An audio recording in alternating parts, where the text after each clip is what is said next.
సంవత్సరాల తరబడి ఎన్ని మందులు వాడినా మీ మోకాల నొప్పులు తగ్గట్లేదా? ప్రాణ పెయిన్ క్లినిక్ లో అత్యాధునిక చికిత్స. ఏపీ మాజీ సీఎం వైఎస్ జగన్మోహన్ రెడ్డి అక్రమాస్తుల కేసులో బిగ్ ట్విస్ట్ చోటు చేసుకుంది. ఈ కేసులో ప్రమేయం ఉన్న భారతీ సిమెంట్స్, జగతి పబ్లికేషన్స్, విజయసాయిరెడ్డిలకు వ్యతిరేకంగా ఈడీ దాఖలు చేసిన కేసు విచారణ నుంచి సుప్రీంకోర్టు న్యాయమూర్తి justice Sanjay Kumar తప్పుకున్నారు.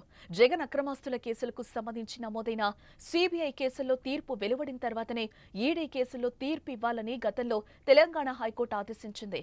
CBI, ED కేసులను విడివిడిగా లేదా సమాంతరంగా విచారించిన ఆ పద్ధతిని అనుసరించాలని అప్పట్లో అంటే 2022 సెప్టెంబర్ 8న హైకోర్టు స్పష్టం చేసింది. అయితే హైకోర్టు తీర్పును గత ఏడాది మార్చి నెలలో ఈడీ సుప్రీంకోర్టులో సవాల్ చేసింది.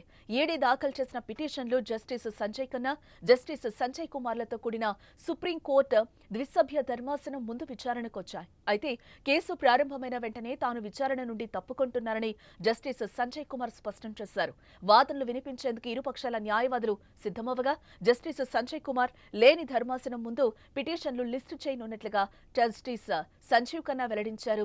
సెప్టెంబర్ 2 నుంచి మొదలయ్యే వారంలో సీజీఐ ఆదేశాల మేరకు మరో ధర్మాసనం ముందు లిస్టు చేయాలని ఆయన ఆదేశించారు.